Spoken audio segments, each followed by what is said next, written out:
everybody, and welcome to Death Stranding Cast. Wait, hold on a second. This is Active Quest. This is episode 25, and my name is Joseph Yaden. I'm your host, and I'm very excited about Death Stranding. I can't speak for my two co-hosts today, but I know I'm excited. Today, I'm joined by Chris Penwell. Hello, Chris.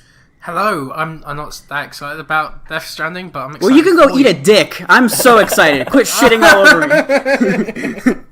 No, it's good to have you here today, and that's okay if you're not excited. I understand because we don't know yet what the game is still. So, but we'll talk about that later because we do know a little bit more, right? So that's exciting. Yeah. And Josh Nichols, hello, Josh. Hey, and I think we got a good bounce here because you're super excited, Chris is, and I'm in the middle. I'm excited. Well, I hate both of you. So. You guys, no, I'm kidding. No, my thing is it just isn't medieval, Oh, you know what? You and your medieval. You know what sucks about medieval is that it's coming out the same day as the new Call of Duty. I know, and isn't that when Death Stranding's coming out too? No, Death Stranding's like a week or two. November. Okay. For something Yeah. Right. But anyhow, no, I don't care if I'm a Kojima fanboy. I'm not. I admit that. I'm biased. He could literally just shit into a CD case and just ship it to stores, and I would buy it and say this is awesome. Yeah. I'm part of the problem. I acknowledge that.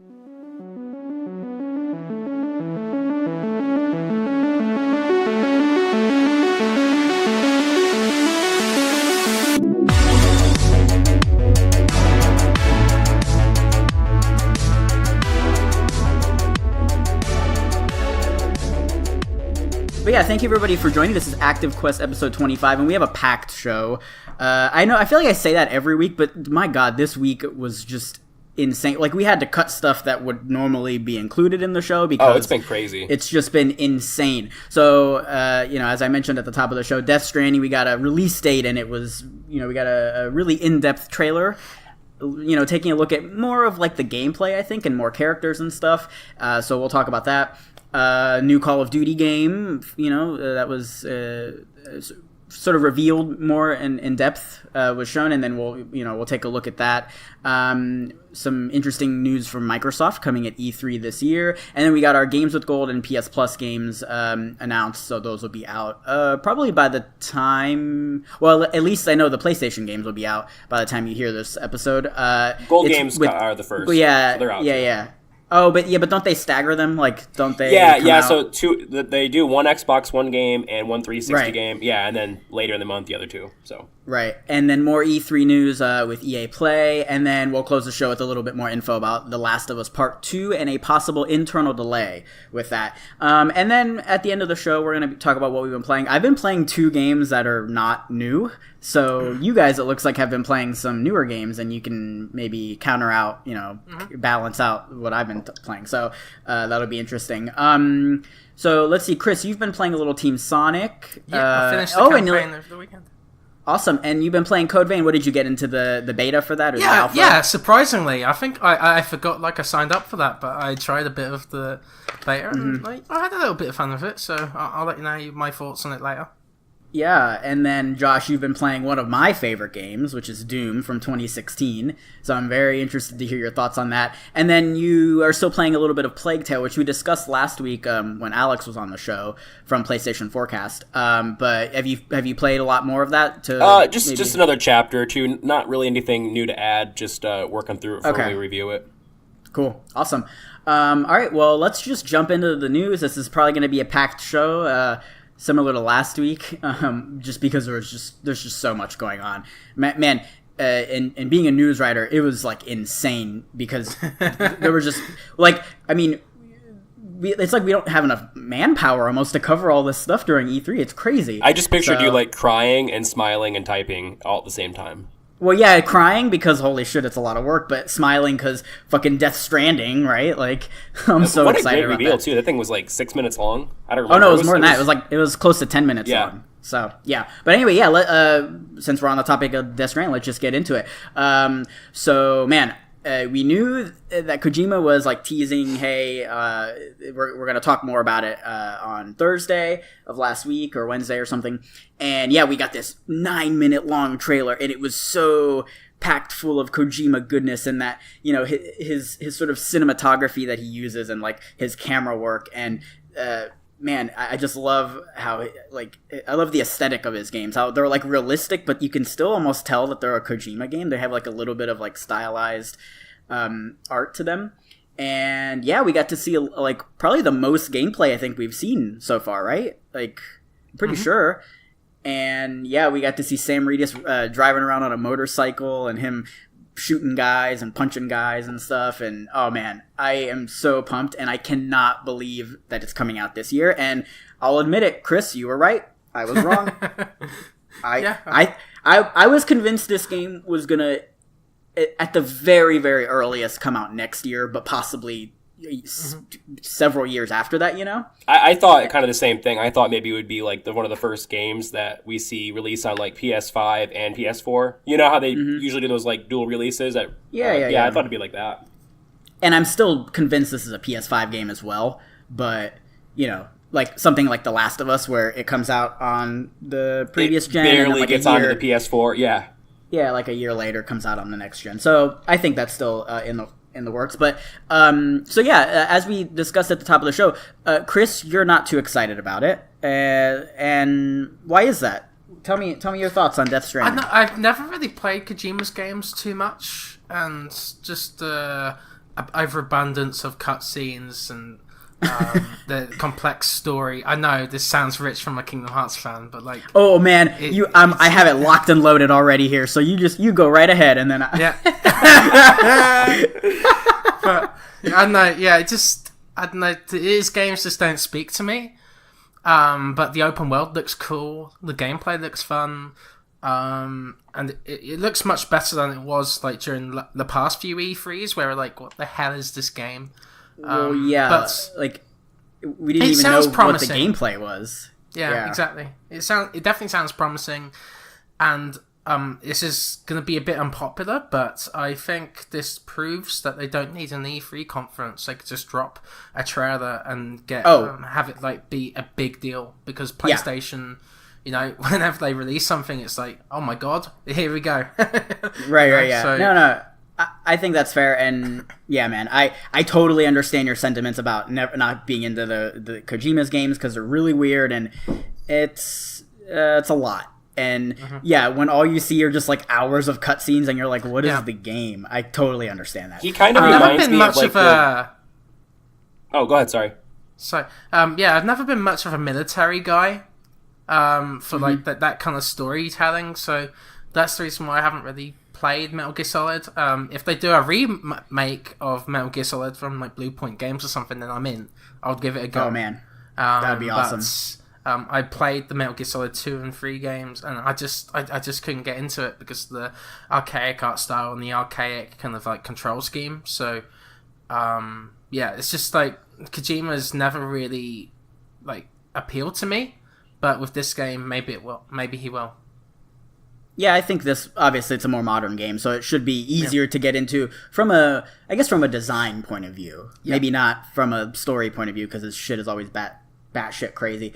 Josh, what were you saying? Oh, I was gonna say, I think I should start by saying I've never played a Kojima game. I intend to try to give the Metal Gear Solid games a go soon, but he always strikes me as almost like a Quentin Tarantino or like absolutely, or like a Coen Brothers kind of version of like a video game director, where like there's no like in between fans. You're either all in or you're not interested. You know, like he makes games for Kojima fans. Yeah, I think that's an apt comparison to Tarantino, where they're kind of like pretentious.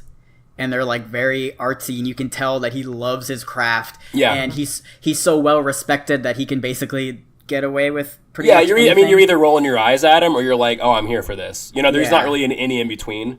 But I'm pretty excited. I definitely think I'm going to. I know I'm going to get it month releases. The day it releases will just depend on how busy I am, especially with other stuff coming out around the time. You know. But I'm definitely going to get it. It looks great. Let's talk about that, too. The release date is November 8th, which, again, is just wild, man. I am still... I am not convinced it's coming out that day, but that's just... That's just because I want to see Chris be wrong. No, I'm kidding. no. Obviously, I want to play it as early as possible. So yeah, I am excited for that, obviously, and we will have to see what happens. I hope it doesn't get delayed, and hopefully we'll be playing it this November. So next up, a little bit of Marvel Avengers. This is the Square Enix and Crystal Dynamics project. This is just a quick story. Square Enix is going to have their presentation. It's Monday, June 10th, because they're taking Sony's spot, and that's going to be at 6 p.m. Pacific Standard Time, and then that's when Marvel's Avengers will be shown. So I assume that's going to be like hopefully gameplay and maybe a little bit of story stuff. It's been sort of rumored that it's going to be like a games as service thing, which I really hope it's not, but I think that's what it's going to be. Sort of like a Destiny or an Anthem. I could see that going either way, but I do think that Battlefront 2, and we know that the way that was handled pissed Disney off. Okay, yeah, so you're saying like maybe now they have more of a reason to, or maybe it'll be games as a service, but it won't be done poorly. You know what I mean? It won't just be microtransactions galore. Maybe it'll just be kind of a drop, kind of like in Destiny's style, where like you're traversing through a world together, and people can jump in. I don't know. Well, with it being Avengers, you assume then it's going to be like co-op sort of thing, and I think with it being co-op, that's easier to pull off. Just in that the way you balance the game doesn't it's not as complicated, I don't think, right? Yeah. Like you only have to balance it to make it so that it's fair against the AI, as opposed to like a Destiny or well, I guess Anthem doesn't have PvP, but these other games of service with PvP where you have to make it balance for real exactly. players, It'll probably just have like a PvE element if it even goes into the games of service territory. Mm-hmm. Which I really do think it will, just because that's sort of the way of video games in 2019. I like that kind of game when it's done well, so I'm okay with it. Yeah. I think it would be kind of cool because then you get different costumes from the comics, maybe. From the past, like you get like a different Hulk, maybe the Hulk we see from Avengers Endgame, the traditional Hulk. If you guys are grabbing that, I'll actually get it in PS4 to play with you. Oh, yes, I'm getting that this day one. I already know I'm going to get this day one. Well, I kind of want to see what it is first, but... Oh, yeah, I know. But I just mean, if you guys end up buying it, I can get it in PS4, too. Mm-hmm. Now, that's an interesting point you bring up, Chris, where you mentioned, like, Avengers Endgame characters and stuff like that, like the ones from the movie. So this isn't tied to the movie, though. This is its own thing, right? Because... It is its own thing, but if it's just games as a service, then it'll probably have, like, in-game events where you could get costumes from the movies, or... But does it work that way? Like new comic, or... I think I could see them just having cosmetic stuff that's, like, references to the movies, maybe. I just figure that would, like, bring up weird, like movie like I don't know how that would work exactly, but I guess we've seen that before, maybe with, like, the Batman Arkham games. Like, also... Just to add to this, the official Twitter for the Avengers, I think it was the movie Twitter actually shared this news, so that's something to keep in mind too. Well, maybe there's a little bit of crossover there. Yeah. Huh. So, but yeah, I'm super excited because God, we've known about that game for, it feels like a few years now, and we haven't even seen. I think we've seen maybe. Excited. Yeah, we've seen maybe like a teaser a little bit, but no, we have no idea what the tone is or what the game. I'm also excited because I don't think Crystal Dynamics has ever made a bad game. No. And also even like their games that aren't as good are still good games. You just might not like them, they're a good developer. And for those who don't know, they're known for their work on the newer Tomb Raider games. So those games are all fantastic. And a lot of people that were at Crystal Dynamics that aren't there anymore have all gone on to do like phenomenal things, like Amy Hennig, for example. So okay, yeah, that's gonna be interesting. Something else I want to say is that Sean Escaig, I don't know how to say his name. Sorry. He's the director of Uncharted: The Lost Legacy, and he's been working on the Avengers project for Square Enix. So it's also something to keep in mind. So it might be cinematic in nature. Yeah, maybe like more of like a movie kind of deal. Yeah, that'll be really interesting. So I'm excited because it's one of my favorite Uncharted games. So I'm Lost Legacy. Lost Legacy is so good. Yeah, interesting. Yeah, it's so good. All right, let's move on here. This is kind of a big deal. So this is the announcement of the new Call of Duty game. And I know we've pretty much known that it was going to be a Modern Warfare game. I mean, God, I think even like Jason Schreier from Kotaku was like talking about this for months leading up to the game's official reveal. And it looks like this is going to be a reboot of the series, of the Modern Warfare series. And that's something that I'm actually really excited for, because I feel like, obviously, I mean, it's an annualized franchise, right? And it's been kind of stale. God, arguably for the past at least 5 years, I think. I mean, you argue with me if you want, but other than Black Ops 4, I would agree with you. Well, because 4, it's just fun. It's just good, you know.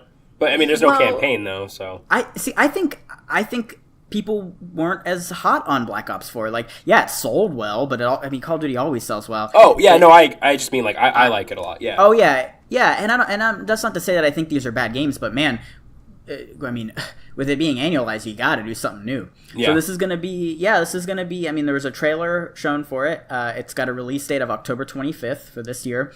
And yeah, reboot of the Modern Warfare series, and I think that's really cool. Now, I have heard reports from, I guess there was a source given to Jason Schreier from Kotaku, where it's going to be like sort of aimed towards how No Russian was in Modern Warfare 2, which for those who don't know is this level where you're going through the airport and I guess you're playing as a terrorist and you can choose to kill civilians or whatever. It's like it was a controversial level.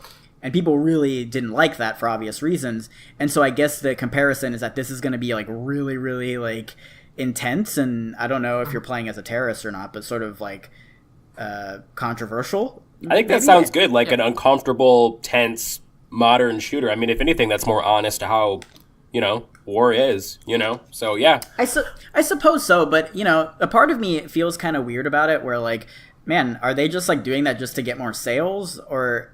You know what I'm saying? I mean, maybe, but I also think that they're realizing the response to like Infinite Warfare and Black Ops 3 versus like the response to Modern Warfare and Modern Warfare 2 and like World War 2. Like people want this more grounded, gritty, realistic kind of game, and I think they saw that with how World War 2 was received. But then people have also been wanting to go back to Modern Warfare for a long time, so I think they're just trying to combine those two angles. I don't know. I'm just speculating. But what do you make of the being controversial on purpose, sort of to? If it's on purpose, then I don't like it. But if it's for contextual reasons and they actually have a story to tell, then sure. Obviously it's on purpose, but is it just to be controversial just for the sake of it, just so people will talk about it and you can sell more games? Well, yeah, I'm sure there's a little bit of that, but is there something to it in the gameplay, like a reason for that? I don't know. And again, this part I don't know that that's actually true. We didn't really see a lot of that in the trailer. It just seemed like it was really realistic, I think I heard from Electric Playground. Apparently, there's this level where you play as a 7-year-old Afghan girl. And Jesus. she's seeing deaths happen in front of her, poison gas and things like that.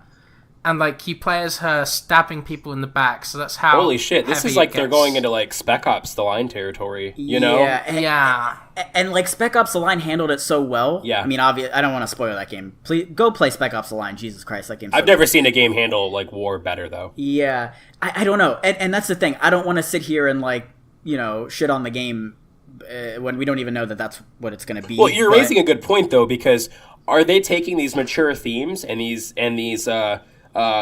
realistic elements of war, and are they going to handle it well, or are they going to handle it poorly? Because intention and how something is handled is very important. You don't have to grow up, but if you're going to grow up, do it all the way. Don't do it halfway where you're trying to do something mature, but you're doing it poorly. Mm-hmm.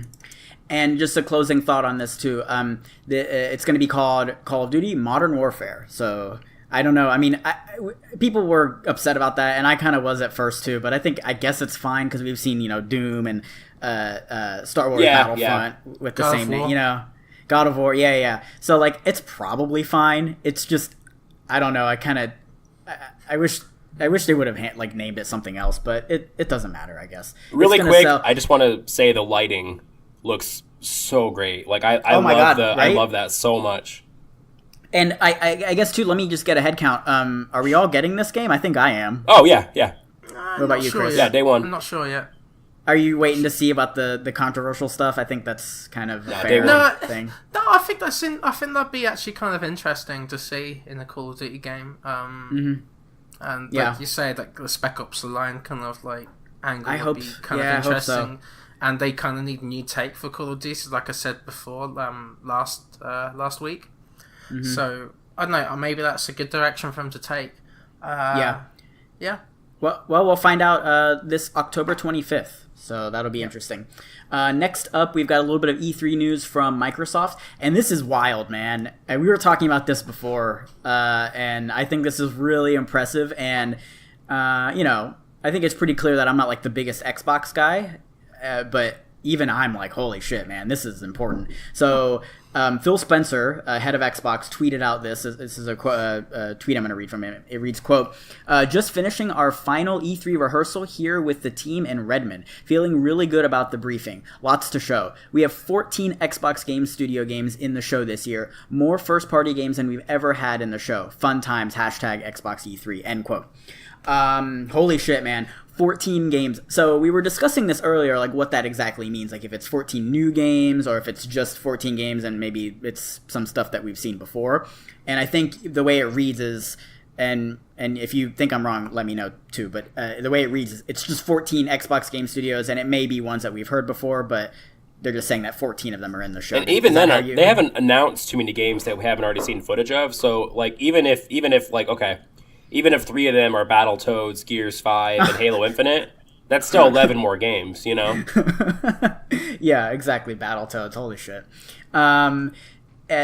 So I think this is really compelling, right? And obviously they've been, acquiring their studios and stuff. And something you mentioned before we started recording, Josh, was people were maybe giving Phil Spencer a hard time, like, what are you doing? Like, whatever. And you were like, well, it takes time to get all these studios up and running. Give us a minute. Mm-hmm. And then now I think this year is going to be the year where we see what they've been working on, at least get a taste of it, Yeah. Like, I know we did predictions last week. I definitely think we're going to be seeing Fable 4. Obviously Halo Infinite, Gears 5, maybe a little bit of Ori in the Will of the Wisps. What else? Battletoads. I think the new Ori comes out this year. I know Gears 5 does. Yeah. What is Rare working on? That's what I'm thinking. Yeah, what's Rare working on? Banjo? There's also oh my dude, can you imagine an exclusive Banjo exclusively on Xbox? Oh my god. A proper Banjo game? That would wreck the show. That would wreck it. I was just laughing because what if it was Nuts and Bolts too? People would be so upset. Oh, no, I don't think they would. No, they wouldn't do that. And what if it's on Xbox and Switch, and then Banjo's on Super Smash Bros? I could see them doing that. I could see them putting Banjo threesies. Yeah. Oh my god, man! It seems like all the pieces are falling into place here. Well, and something that's been really cool that they've been doing that I don't think Xbox has gotten enough credit for. They've been laying small and medium-sized pieces that have been very good while working on these larger pieces. For example, like Game Pass and backwards compatibility, and Play Anywhere with getting to play your games on PC as well with that save file. Those are all really cool things, and they've been doing that while building towards this. But like you said at the beginning, this takes time, and so we're kind of seeing the fruition of this work. Yeah. So yeah, I think Microsoft is my most anticipated press conference, and I know there aren't that many press conferences, so maybe that's that's a weird thing to say. But I think in terms of all the companies there, including like the streams and stuff, I'm really excited for Xbox and Nintendo this year because I think these 14 games are gonna be really important, and it'll be kind of like setting a precedent for the next generation, and maybe we'll see some. One question that I have is, do you think we'll see the next Xbox? Because that's what I was just going to say. That's a lot of absolutely. games. Yeah. That is a lot of games. That's what I was just going to say. Maybe we'll see. Dying console. Yeah. Maybe I think we'll at least. I think we they'll will, mention because it. PlayStation already did. They already announced. Even if Xbox wasn't going to, they're going to now. Yeah. Yeah, but I don't know. I don't think we'll get a look at the box or anything. But I think maybe they'll name drop it and talk more. I think they'll probably share some it. details. Yeah. So keeping in line with Xbox here, we've got our Games with Gold games announced for June, and this is actually a pretty solid lineup. I think maybe not for me, but I think the general public might like these. So NHL 19 on Xbox One and Rivals of Aether. I don't know, Josh. You said you were looking at some gameplay for that. It's and you a said Super it looked Smash cool. Bros. Yeah, it looked kind of neat, but yeah, I haven't played it. Okay. So let's see. Those are the two Xbox One games, and I've got the post from Major Nelson here. Let's see. EA Sports NHL will be free during the month of June, and then Rivals of Aether will be available as a free download from June 16th to July 15th. So those are your Xbox One games. Xbox 360 games, and this is awesome. The original Portal, like I know it came with Orange Box, but they released a standalone version of it digitally. And so that's called Portal Still Alive. That'll be available June 1, so it's actually available now. And then starting June 16th, players can download Earth Defense Force 2017, which I'm not wild about Earth Defense Force, but I know a lot It of is a people game. are. It is definitely a game where you kill space ants. So that's cool. Yeah, I That mean, should be on the back of the box. Portal is fucking awesome, though, man. Obviously, like, what a cool game. I think it's a pretty solid lineup. Yeah, a lot of people are into hockey and all that. I actually downloaded NHL 11. I don't play sports games, but I was like, I'll give it. I'll check it out. Yeah. Chris, does this lineup suit you, or I mean, are you into at least Portal? I think. I think it's great that Xbox has more games than the PlayStation on PlayStation Plus at this point. Yeah, that's fair. They're offering At least more experiences, different kind of stuff like Rivals of Aether, which is like a Super Smash Brothers like game. Is that how you say ether? I said eight. Okay, I don't know how to read. I don't ether. know. I'm English. You're probably different than me. You probably speak. Chris, you're like, I know how we say it. I don't know about y'all, but Y'all. And that's a good point you bring up. So let's get into the PS Plus games, which also were announced. Like you mentioned, Xbox offers more games, just in terms of a bang for your buck kind of deal. You're getting more games on Xbox, right? So the PS Plus games are Borderlands, the Handsome Collection. So that's Borderlands 2 and pre-sequel packaged together for PS4. And then Sonic Mania, which is freaking awesome. I love Sonic Mania. That's It's great. so good. Yeah. Now, two things to note about that, and let me know if you guys think I'm crazy. So I think it's very telling that these games are available as PS Plus games, obviously because people are anticipating Borderlands 3, which will be out in September. Yeah. But there was also a rumor that more Borderlands 2 DLC would be dropping sometime in June that would bridge the gap between Borderlands 2 and 3. which I want more games to do that. That's really exciting. I like that. Well, and it's so interesting because it's like several years later, and still getting. So that hasn't been confirmed, but there's a rumor, and I think we've got some pretty credible sources on that one. So that's interesting. But then also, obviously, Sonic Mania. I think Sega wants people to still think positively about Sonic while they work on the movie right now. And Sonic Mania is arguably one of the best Sonic games, hands down. Yeah. And I think with the reception of the trailer being negative, and maybe some people are disappointed that it's being pushed back. I personally am not. I don't see a problem with that because obviously, if you're going to make it better, the whole thing of pushing games back, pushing movies back, it's always for the best. But I think they still want to keep a positive mindset about Sonic in the limelight right now, and be like, hey, don't forget about Sonic, and don't forget how awesome it is. And what better way than to put out one of the Sonic's best games in the past decade. It's a great lineup for sure. Despite the grievances I've had with PlayStation Plus recently. I was about to get the Borderlands Handsome Collection last week or something. Isn't that so good? Isn't that? Yeah, it was like half off or something. It was on sale. So I'm glad I didn't purchase that. And I haven't played pre-sequel before, so I guess this is kind of like 3 games this month. Yeah. And Sonic Mania, that kind of makes sense for Sega. And I hope that means we might get a sequel announcement coming. But also there's Sonic Mania Plus that people can buy. I think this is just a normal edition of Sonic Mania. Yeah, it doesn't say anything about being Plus, and there's like so an upgrade fee. There's an upgrade fee for the Plus version, which comes with new characters and I think a few new stages. So yeah. Oh, interesting. Huh. Okay. Yeah. So anyway, I think both Games with Gold and PS Plus lineups are pretty good.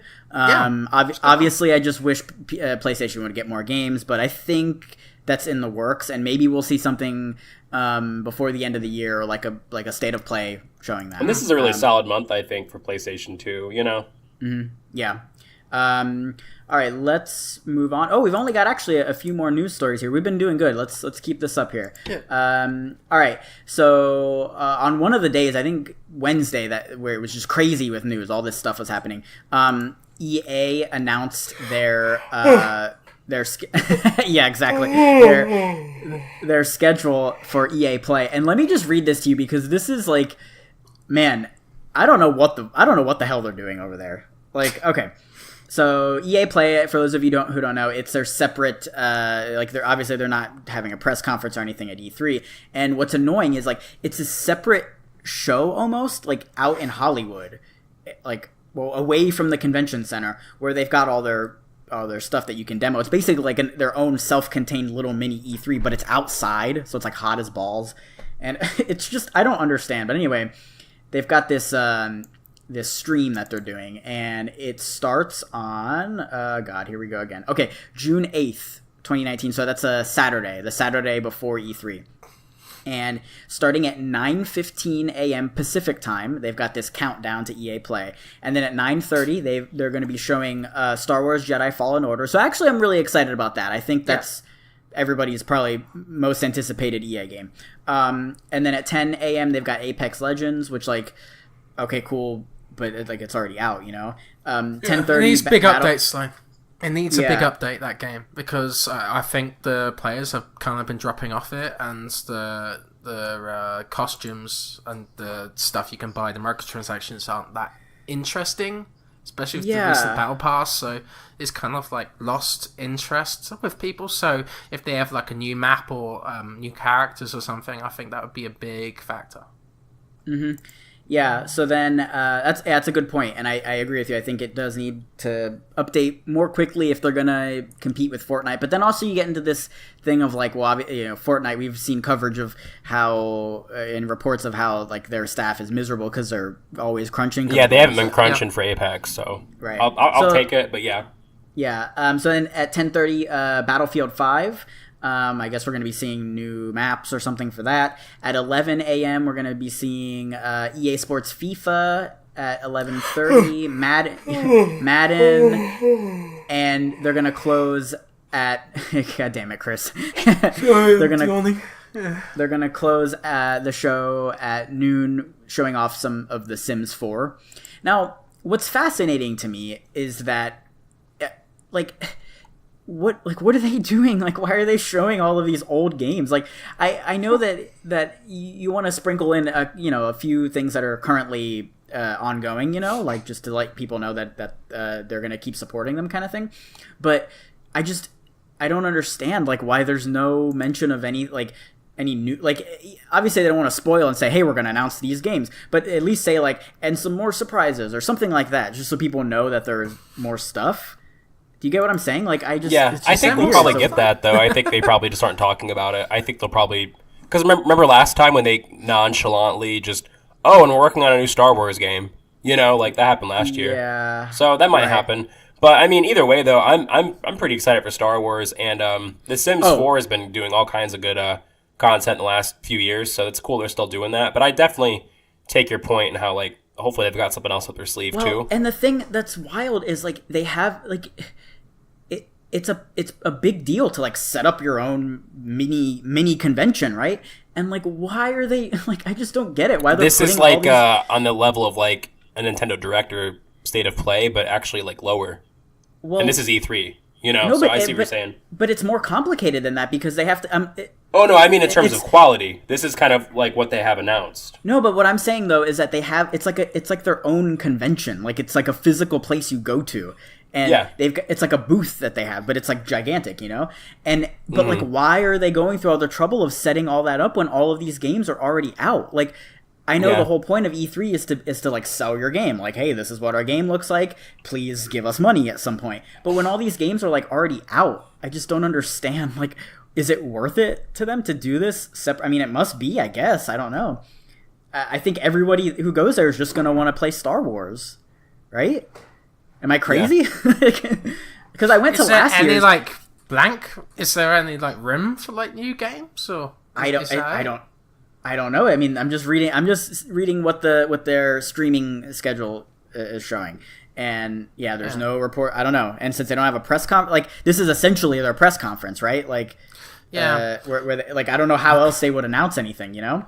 Well, and it's just they could show some stuff at Microsoft. They could have like, games that aren't exactly playable. Yeah, okay, that's a good point. But they could show it at other places, like Microsoft or maybe even Nintendo or like maybe. Hey, you guys can't all get your third-party announcements for Microsoft anymore. We're announcing games. Yeah, that's true. Yeah, but anyway, I just think that's a really boring schedule, and EA Play is like, man, I hated it. I went there last year, and dude, I roll in, and it's just like there's like a concert going on.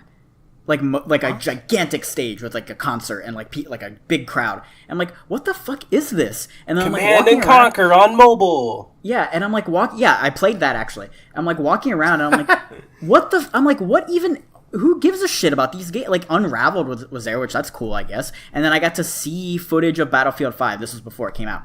And I'm like, and that's it. And then Anthem, I think, was being shown behind closed doors, but that was just for press at the time.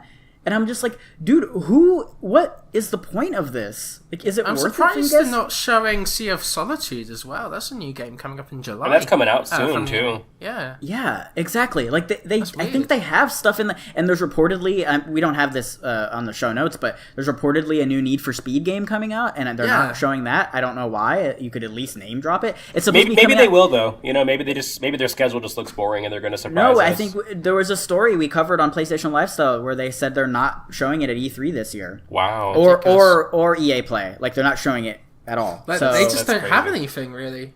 And they're not showing Anthem at EA Play either. Well, I think that's for a good reason.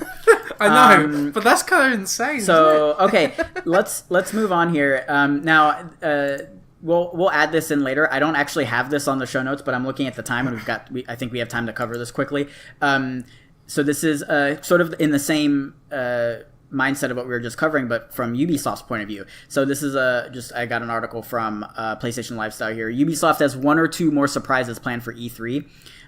So Ubisoft put out this like trailer, and it's showing off a bunch of games, you know, like that they would be covering, like Ghost Recon Breakpoint, which we knew about, some more Rainbow Six Siege, The Division 2, For Honor, you know, games that are already going out or going on, and then Assassin's Creed Odyssey. And then at the end, Yves Guillemot, the head of Ubisoft, said, and one or two more announcements. So that's really, really... This is exactly what EA should have done. Something like this, where, okay, yeah, all these games we know about, or games that are already out. And then just say, hey, and one or two more announcements. That way we know, okay, cool, something else is going to be shown. And yeah, I think that's awesome. And obviously we did our predictions last year. I'm thinking Watch Dogs and Splinter Cell. And maybe... or Rayman, some sort of combination of that. So I just think that was worth covering there because Ubisoft is doing this, I think, better than One of the predictions I cut out from last week, because I went from 5 to 3, is that I think Ubisoft might be making a new Star Fox game with the... What? Yeah. That would be insane. Yeah, that would be the next Nintendo collaboration. I think because they've always been tight, even on the Wii U days, back in the dark days of the Wii U. Yeah. Huh. Yeah, but look, with the Starlink kind of like Star Fox content, I think they'd expand that more into a full game, but with just the Star Fox characters. Because the Switch version of Starlink is the most successful, I believe. So it kind of makes sense for them to continue with Star Fox content. Yeah, I'm absolutely with you. And then, Josh, what did you make of this sort of reveal that they would at least be showing off a couple of new things that were... I'm very excited, and I think you're right. I think it'll be 2 of the 3 that you mentioned. Watch Dogs. I think Watch Dogs is guaranteed, though.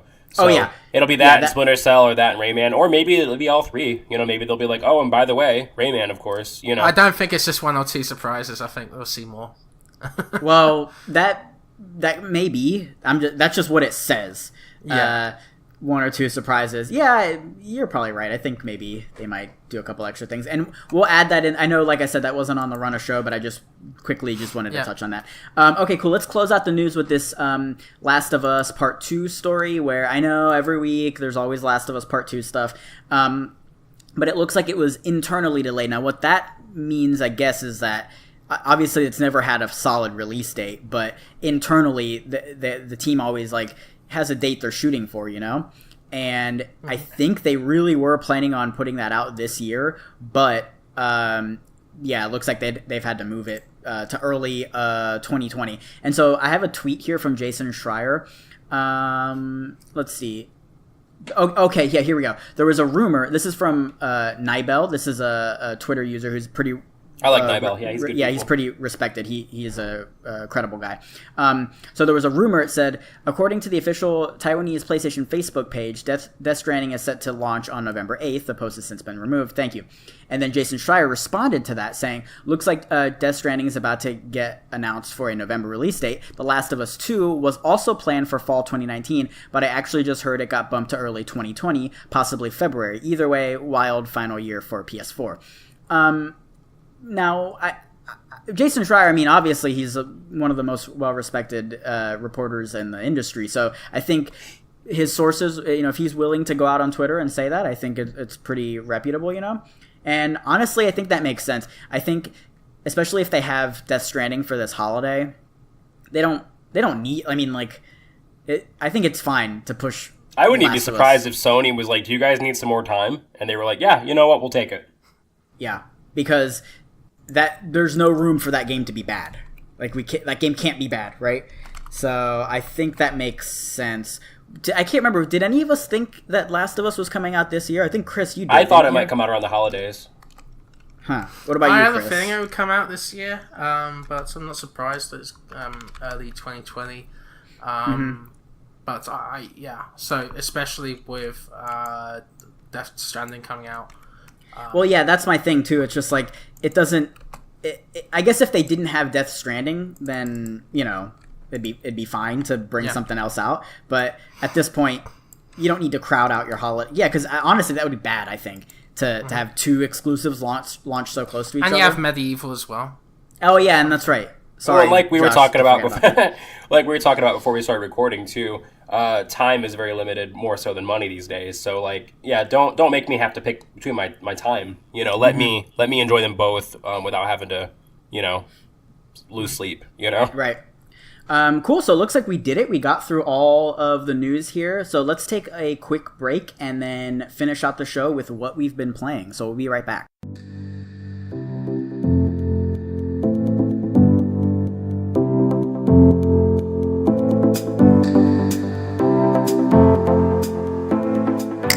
And that's the sound of my LaCroix there, and we're back. That's what that sound means. Thank you, everybody, for sticking with us today. Let's finish out the show with what we've been playing. So like I mentioned before, I've been playing 2 old games, so maybe that's not as exciting. Let's toss it to Josh. Let's talk about what you've been playing, Josh. So I don't have anything new to add for A Plague Tale: Innocence, other than I'm still playing through it. We'll be doing a review episode on that when I'm finished. Do you have any idea for when that will be, just to let our listeners know? I'm hoping to be finished with it this week, and I would love to do an episode this weekend that would post. Let me grab dates. It's probably more helpful. Maybe I'm hoping. Yeah, I'm hoping to have it finished by the 8th or the 7th of June, and then I'd like our episode to be up around June 10th or June 11th. Oh, right in the middle of E3. That'll be good.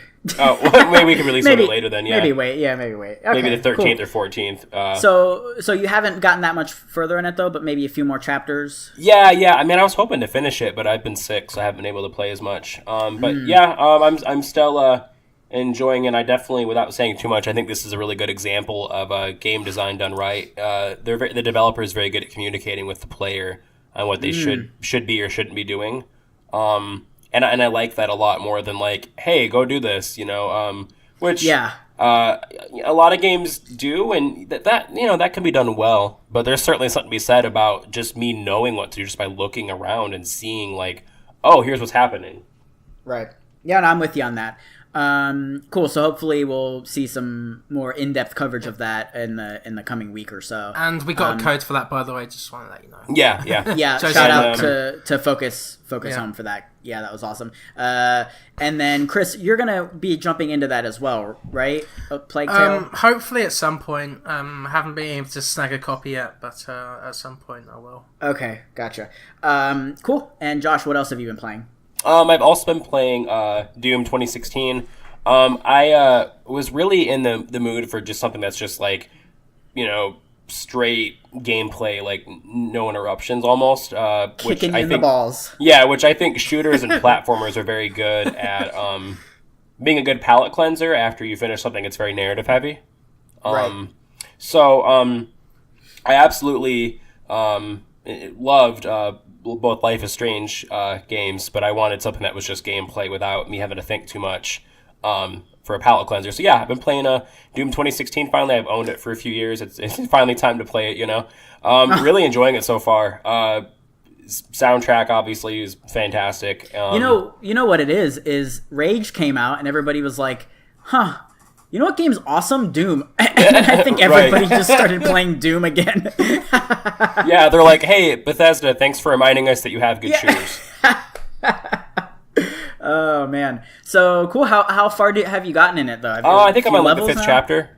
Man, isn't it so satisfying and disgusting? Like, you just run up to a demons, I guess, right? Demons from hell, and you just rip their faces open and shit, and you have your chainsaw. It's just, like, over the top. Yeah, so and, silly. oh my god, I love the glory kills, too. They're so great. I love, like, causing, like, enough damage to an enemy to where it glows and I can do a glory kill, but like I like doing that in multiple enemies with my machine gun and then just running through and like glory kill repeatedly, Yeah, absolutely. And what platform are you playing on? Plague Tale on PlayStation and then Doom on Xbox. Okay. See, I have Doom on PS4 and I also have it on Switch, and I mean, that game's really awesome on the go, but you can tell it takes like a visual hit on the Switch, obviously, right? But I think the port of it on Switch is still worth it's playing. Still, I think it's the benchmark for. I'm almost more excited that it's on Switch, just from it existing, than I am about being able to play it in a Switch. Because then no one can be like, well, sorry, Saints Row had to have a shitty frame rate. It's hard. No, it's not. Stop it. Yeah, the frame rate actually is pretty good on Doom, but obviously at the expense of the textures. Right, but like, I don't know. It's just frustrating because people are like just releasing these really crappy Switch ports, and meanwhile, panic buttons over here, like Wolf 2 and Doom are over here, and they play fine. Yeah. And speaking of great shooters, though, Chris, you've been playing Rage 2. Great. It's okay. No, I'm kidding. Yeah. I just played an hour of it. Of Rage 2, and I do like the shooting. It's pretty fun. It's really satisfying. It's really satisfying. Yeah. And I'm sure as you unlock more moves from the arc chests, is that what they're called? Yeah. You get like it'll probably get more interesting. Like I've got a double jump now. I've got a dash move. So I think as you get more and more abilities, it's going to become more fun. Chris, can I share what you said before the show? Sorry? Can I say what you said before the show? Okay. You were like, I'm enjoying it enough. So I'm paraphrasing, but you were like, I'm enjoying it enough so far, but I'm definitely glad I didn't buy it. Yeah, that's exactly what I said. Put that in the back of the box, right? So now, I guess I'll say this. I didn't steal it. I got it from the library. So yeah. Did you get to the point where you were out in the open world? Yes. Like driving around? And I like it. What did you... Yeah. Oh, you like it? Okay. Well... It's interesting enough. Some of the world building is there. For example, I came across like this mechanical bird thing or bug that kind of like scurried away as I reached up to it, and it had like this interesting noise. But yeah, like the world could be more interesting, but it's a post-apocalyptic thing, so I guess, man. Not really expecting too much. Yeah. Well, not with all the mediocre reviews, I guess, but yeah, I don't know. I mean, I get that it's a post-apocalyptic world, but like Mad Max did that, and even Borderlands does that, and I think those games do it so much better. And I don't know, to me, like driving, like I said this in my coverage of it before, but I love shooting so much that every time I'm like finished with an area or an outpost or whatever, and I'm forced to drive somewhere, I'm just like, oh god. Yeah. Like I almost wish it was just like linear, like Doom. Yeah, based on what you and Chris have said about it so far and the reviews I've seen, it looks like a game I'm going to buy like around Black Friday, and then I won't play it then because, I mean, obviously that's when like everything comes out, is around that time of the year, Q4. But the next time I've got like a gap where I'm waiting for a new release, I'll probably play it then. But I think it'll be a good like $40 game. If you want to play an open world game that's kind of interesting and has some fun shooting mechanics, I probably would recommend it at a lower price for sure. Yeah, it sounds like it's kind of in the same like camp as like Days Gone and like Far Cry 4, where like it's not bad. It's just good. Definitely a lot like Far Cry. Like Joseph, you're totally bang on the comparison there, because you're doing crafting, you go into different bases, you're collecting loot from different bases, it's which weird. Like Far Cry is good, but we've got Far Cry. Yeah, it's just weird because they came out so close to one another that we just came off of a Far Cry game, and it's just like, oh, geez, here we go. Yeah. Cool. I wanted to get your thoughts on Code Vein because I played it, at some event I think last year. Yeah. And it seemed like it was, coming along nicely. What did you make of the alpha? You got an invite for it, didn't you? Yeah, I did get an invite for it. And played about an hour or two. It didn't really grip me that much. I like that there's the difficulty isn't as high as Dark Souls, but it still has that kind of combat. I like the art style. But I think something that could get really annoying is that the characters say the same lines over and over again when you die. Oh no! So and you're going to be dying. They're kind of annoying already. So so it's something to keep in mind. But that could have just been a glitch or something, or maybe an alpha thing. And so far, I like the combat. It's pretty fun. It's basic. There's different moves you can unlock throughout the game. Why don't you explain what the premise of the game is for those who don't know? Because it's kind of a lesser-known action game. I think maybe a lot of people don't know about it. Oh, okay. So I haven't really gotten too far in, so I don't know too much about Code Vein. But just in terms of like basically playing like a vampire. You're basically playing a vampire within a Dark Souls-like world. You're trying to get resources together to defeat this ultimate being or something. I don't know that. And I don't know that much about it. It's got like an anime aesthetic almost. Right? Oh yeah, the anime aesthetic's nice. It's from the same developers as God Eater, so if you like those games, you probably it's like a fast-paced action sort of in the vein of Dark Souls. Yeah, it's more fast-paced than Dark Souls, I'd say. The character customization, the character creation is amazing. Absolutely amazing. You like that, huh? Like you can do a lot of stuff with that customization. So I was quite impressed with that. So like, if you like that kind of stuff, you'll dig this as well. Right. So no release date on that, right? Good impression so far. Don't think so. No release date. But if they've already got an alpha going, I'm suggesting maybe it'll be like a full release date, maybe September. I think we'll hear that more at E3. And that's published by Namco, right? Yeah, Bandai Namco. Bandai Namco. Okay. Yeah. Cool. All right. Anything else you wanted to touch on that you've been playing, Chris? Oh yeah. So Team Sonic Racing, we're going to be giving that a review episode just dedicated to this game. We got a review code from Sega, by the way. So thank you, Sega, for that. I finished the campaign. It's really cheap, really cheaply made. It felt like it was just added on just to keep people playing, rather than just playing the kart races over and over again. And you're thinking maybe like the main premise of or the main point of the game is to do like competitive multiplayer with friends, right? I think so. Yeah, that's the idea. The team elements are really fun. Even though the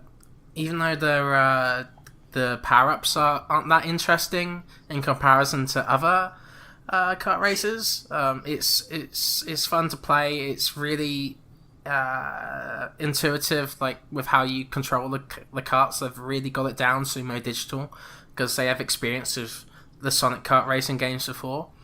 I do feel like it's kind of limited by the Sonic aesthetic, like it's they kind of got it down, but at the same time, the whole Wisp system for like for the Wisp system, like the weapon system, is downgraded because of their drilled down to that whole idea.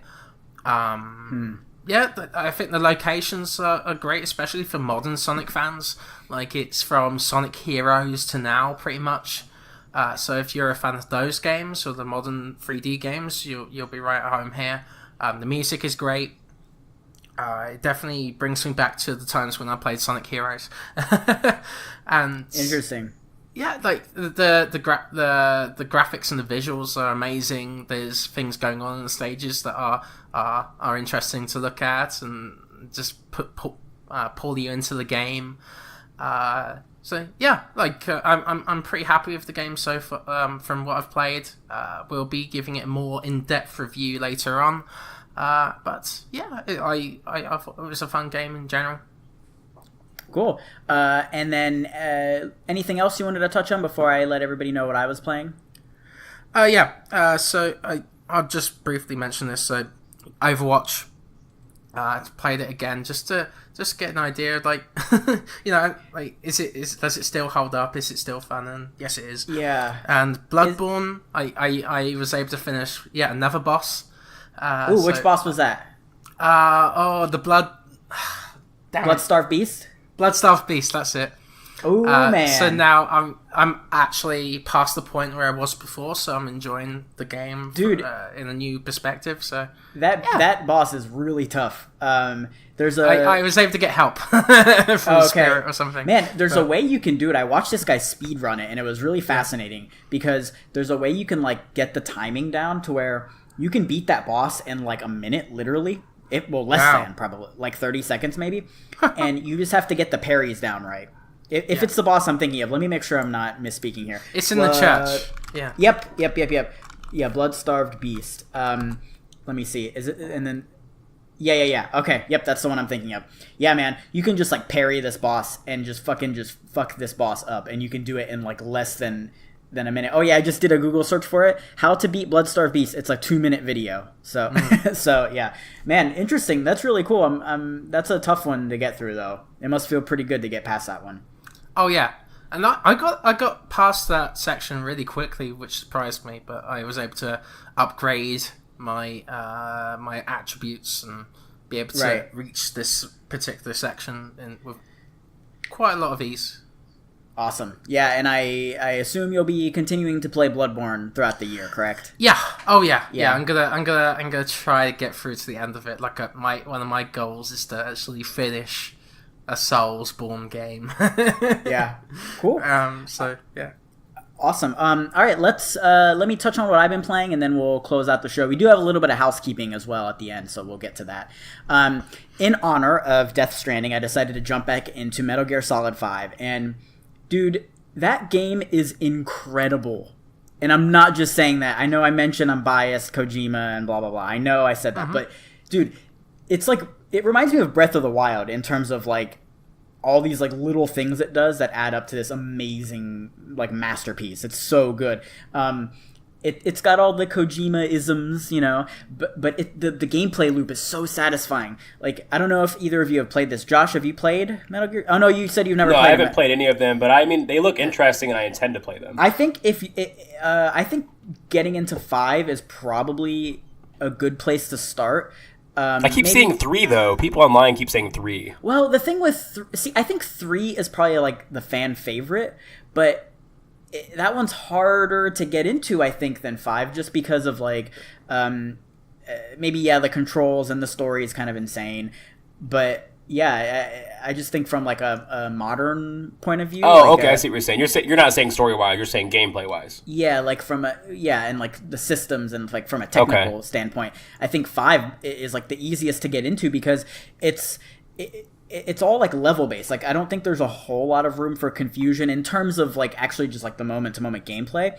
Like, let me just give you this is the gameplay loop. You are at your base and there are all these like locations you can go to in Africa and Afghanistan and all these places. And what you do is you go out and you land somewhere in that gigantic open world, and then you can like capture bases, kind of like Far Cry, explore. But one of the cool things you can do is you like collect resources, and the resources in this game are insane. Like, you can like it's called Fulton. You basically attach a balloon to an item and it shoots up into the air, like off to your base. But you can do that with anything. So like you can do it with a truck or like a big mortar or a mounted machine gun, or you can do it to enemies too. So if you sneak up to an enemy, you can like interrogate them and then knock them out or whatever, and then shoot them back up to your base, and then they can start working for you. And there's all these like little like mini like sub games that it has like that are going on in the background. Like you have this like you can like develop like different weapons and different items for you to use when you're out in the field. Anything, weapons, vehicles, all these things. And how it works is like it's kind of like a mobile game where you like set it up and then you wait like real time. You have to come back like 10 minutes later, 20 minutes later. So interesting. It encourages you to always check back in, and literally there's like a check-in bonus you get, like a login bonus. So it's like addicting, and then I know that's weird to like praise it for that, but I think it's done right. And you know, it's not, there's no microtransactions or anything that you have to purchase. I think the game does have sections where you can spend real money, but you don't actually have to. But man, the movement feels so good. The controls are incredible. Just like you can tackle a situation any way you want. Like I was looking up like tips and tricks online, like just like little Easter eggs and stuff. And there's so many things. Like this is one of my favorite examples. You get a horse you can ride, and if you level up your relationship with your horse enough, you can tell your horse to take a shit like immediately, and your horse will. I swear to God, this sounds like something like a little kid would make up. But yeah, you can tell your horse to take a shit on the road, and if you know an enemy vehicle is coming, when they see the shit, they'll like swerve out of the way and like crash, and then you can run up and then shoot their vehicle up into the sky with the balloon, and then take them both out. Like there are all these. It's incredible, this game. And yeah, the story is fucking nonsense, but it is absolutely incredible. And I like forgot how good it was. So. I don't know. Metal Gear Solid 3 is good, but in terms of a gameplay point of view and like accessibility, I think Metal Gear Solid 5 is, man, I don't know if I want to say it's the best in the series, but I think it's a good starting point. So interesting. Okay, yeah, you're selling me on it. It sounds really great. It's just so weird and funny, and oh man, there's so much, and I'm constantly thinking about it now. I'm like, ooh, I want to upgrade my base, and there's just, oh man, it's so cool. And then also I jumped back into Pokemon Go.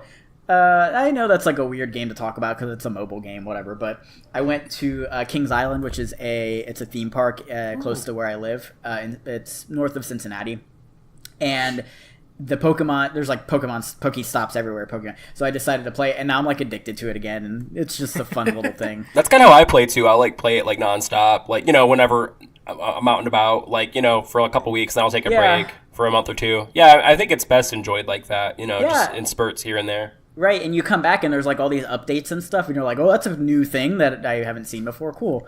And I mean, for what that game is, even before all the updates, it's fun. But I mean, especially with all the updates like battles and stuff, I mean, it's definitely a really well-made concept, and it's fun. Right. So yeah, that's what I've been playing. Like I said, 2 older games. Haven't really been playing a whole lot of new stuff, although I still playing Resident Evil 4, but again, that's an old game as well. I just picked up Katana Zero, so I will be playing through that maybe on my flight to E3. But yeah, speaking of E3, let's do a little bit of housekeeping here. So I'm going to be going to E3 a week from today, actually, and it's fucking crazy to think about. As a result, I'm not going to be on next week's show. So you guys can take the reins on that, maybe have a guest or something, whatever you'd like. So I'm going to be at the show covering for PlayStation Lifestyle. I'll do my best to maybe get some stuff out for us as well. Maybe like you guys mentioned, some maybe little audio snippets of me just talking about what I'm seeing, stuff like that. Yeah, if you guys have any idea for what you'd like to see, or the listeners, if you have anything you want me to cover, just let me know, and I'll see what I can do. Yeah, tweet at us or tweet at Joseph. Let us know. I don't know. I was thinking for a guest, maybe Chris and I could get Reggie on. Reggie Fils-Aimé. Yeah, it shouldn't be too hard. Yeah, I'll just hit him up. Be like, yo, Reggie, what's up, man? Yeah, we're in contact. Our body is so ready. It shouldn't be too. Yeah, our body's ready. Yeah. So yeah, I'll arrive. This is interesting. I'll arrive at about like 10 or maybe like 11 p.m. And so I would have missed the Xbox briefing. Or maybe, no, I'm missing Bethesda. That's what it is. I'm missing Bethesda. So when I land, there's going to be all this news. And And then Monday we've got let's see, Square Enix and Microsoft, right? And then I think Tuesday is Nintendo. Yeah. So we'll see what happens with all that. I'm really excited. Other than that, as you guys all know, you can find our show on iTunes, Stitcher, TuneIn, Spotify, Google Play, basically anywhere that has podcasts. There's a couple we're missing, but most places anyway. And you can support us on Patreon at just, we've got our $1 tier. We're working on other stuff too. It's just kind of a crazy time right now with it being E3. So thanks for your patience on that. We've got our shirts, which again, Chris, thanks for taking the liberty of designing those. We'll link all that in the description that you can find. And yeah. Also, if we're not, I just want to say really quick, if we're not on something that you guys would prefer to listen to us on, let us know. Maybe we're just unaware of it. We could try to get it on there. Yeah, cool thing absolutely. With Podbean now is that it's automatically uploading podcasts on YouTube now, so you can listen to us on YouTube too. Oh, I forgot. We got to add that in. Thank you for bringing that up. Yeah, if you're someone who prefers to listen on YouTube, this isn't a video podcast, but you can still listen to the audio on YouTube. So we'll have a link for that in the description too. And yeah, that's been episode 25. I'm hyped for Death Stranding. I'm hyped for E3. And yeah, it's really cool. It's really cool that this is happening this year. And that we're gonna get to maybe have some E3 coverage, which I'm excited for. So yep, let's do our plugs and then we'll close out for the day. And let's see here. We've got, you can follow the show on Twitter at ActiveQuest Show. And Josh, what's our Instagram handle? Do you have that? I'm pretty sure it's just ActiveQuest. It's ActiveQuest Podcast, I think. ActiveQuest Podcast. Podcast. Right. Yep. That's on Instagram. And then, Chris, where can people find you online when you're not on the show? Yeah, you can find me at Panwell Writes on Twitter. You can find my Castlevania review on Rapid Reviews UK. That's pretty much it right now. Anything else in the works you've got, or is that pretty much it? Nothing in the works right now. No. Okay. Just I might pitch a few ideas to a few places. So. Cool. And then, Josh, what about you? Where can people find you online when you're not? You can find me on Twitter at Mr. Josh Nichols. Twitch, George77. I'm going to be doing a poll soon to see what I should, stream all the way through and have on Twitch and also on my archived on YouTube. I'm leaning towards not doing a poll, though. I'm just doing God of War because I still have not really played that. Oh, man. I wouldn't say that out loud. People get pissed at you. Right. And you can also find me using my water pick. In the bathroom. Oh, man. Joseph, a few months ago, posed that existential question to us and asked, how often do we floss? And I decided, you know what? I don't want to floss, but I will use a water pick. And I will say it is exhilarating. Exhilarating. And what else is exhilarating is the fact that you can find me on Twitter. That's a bad segue. You can find me on Twitter at Joseph Yaden, as well as my news coverage on PlayStationLifestyle.net. Like I said, I've got a bunch of E3 stuff in the works. I'm getting all my appointments and stuff ready, and it's just madness, man. I looked at my spreadsheet of like all of my appointments, and I'm like, so when am I gonna eat? When am I gonna have time to go to the bathroom? Like, what? I've heard snack bars are a good idea, like protein bars. Yeah, and definitely bringing water and all that. Yeah, you can tell, man. The E3 noobs, you can definitely tell because I always look exhausted on the first day, and then. And then I saw this guy walking around. He had a sandwich packed. He was like ready to go. Yeah. And I'm like, this isn't your first E3, is it? And he's like, hell no. So it's kind of cool. If you can share ActiveQuest around and on Twitter and things like that, maybe we can cover E3 for ActiveQuest. That'd be pretty cool. Oh, like next year, you mean? Yeah, for next year. And if you guys see Joseph at E3, make sure to say hi and let him, bring your cat. Joseph loves cats. Yeah. Yeah, I do prefer to talk to people when they have their cat with them. Yeah. Okay, so that's been episode 25. Thank you, everybody, for listening, and I won't see you next week. It'll be Chris and Josh, but thanks again. See you. See ya. Bye. Bye.